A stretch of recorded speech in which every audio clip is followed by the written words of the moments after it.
د حجرې ټي وي کتلو دپاره ډېره مننه.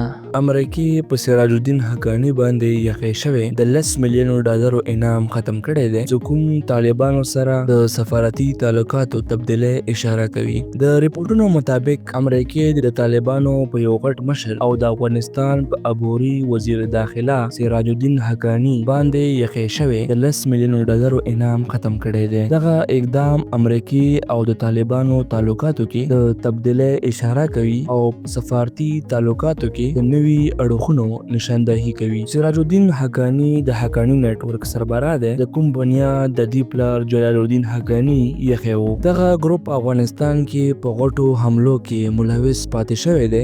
کوم کې په 2008 کې د کابل په یو هوټل باندې حمله هم شامل ده.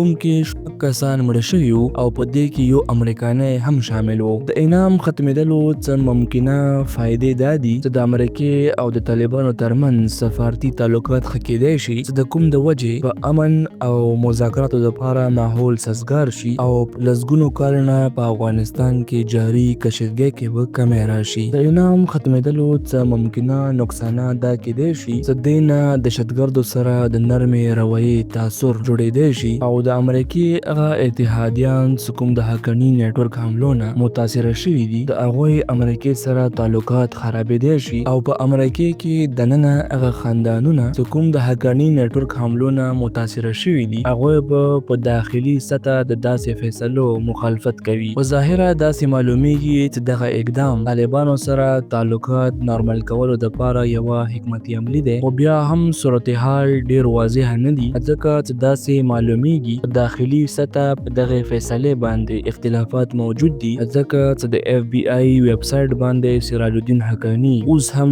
د دهشتګردو په لیست کې موجود دی. دې سره سره د طالبانو هم دغه خواهش دی چې د هغوی حکومت د خلک تسلیم کړي او د هغوی منجمد اساسې د بحال کړی شي. نو امریکا به د طالبانو دغه خواهش د یو موقع طور باندې احتمال کړي د کوم په وجې به طالبان په دې مجبوره کړی شي چې د هغوی په خپل ملک کې د انساني حقوقو خیال ساتي او د دهشتګردۍ په خلاف به کار کوي. تاسو ته په حجرې ټي وي کې هرکلی وایو.